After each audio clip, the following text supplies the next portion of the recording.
شروع کرتا ہوں اللہ تعالیٰ کے نام سے جو بڑا مہربان نہایت رحم والا ہے۔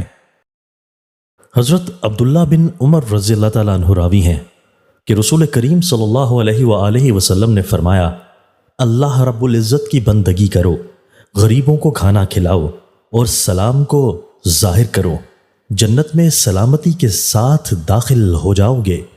حضرت ابو ہریرہ رضی اللہ تعالیٰ عنہ راوی ہیں کہ رسول کریم صلی اللہ علیہ وآلہ وسلم نے فرمایا، جو شخص اپنی چیزوں میں دوہری چیز اللہ کی راہ میں یعنی اس کی رضا و خوشنودی کی خاطر خرچ کرے گا تو اسے جنت کے دروازوں سے بلایا جائے گا، اور جنت کے کئی یعنی 8 دروازے ہیں۔ چنانچہ جو شخص اہل نماز یعنی بہت زیادہ نماز پڑھنے والا ہوگا اسے جنت کے باب الصلاۃ سے بلایا جائے گا جو اہل نماز ہی کے لیے مخصوص ہوگا، اور اس سے کہا جائے گا کہ اے بندے اس دروازے کے ذریعے جنت میں داخل ہو جاؤ۔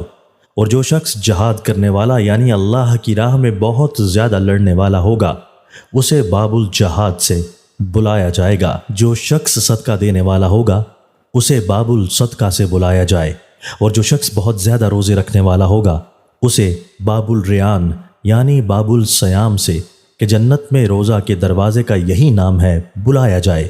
یہ سن کر حضرت ابو بکر صدیق رضی اللہ تعالیٰ عنہ نے عرض کیا، اگرچہ جو شخص ان دروازوں میں سے کسی ایک دروازہ سے بھی بلایا جائے گا اس کو تمام دروازوں سے بلانے کی حاجت نہیں ہے، کیونکہ ایک دروازے سے بلایا جانا بھی کافی ہوگا۔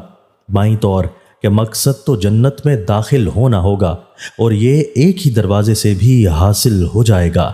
پھر بھی میں صرف علم کی خاطر جاننا چاہتا ہوں کہ کیا کوئی ایسا خوش نصیب و باسعادت شخص بھی ہوگا جسے ان تمام دروازوں سے بلایا جائے گا؟ آپ صلی اللہ علیہ وآلہ وسلم نے فرمایا، ہاں، اور مجھے امید ہے کہ تم انہی لوگوں میں سے ہوگے۔ دوستو، اللہ تعالی ہمیں ان احادیث مبارکہ پر عمل کرنے اور اپنی زندگیوں کو سنوارنے کی توفیق عطا فرمائے۔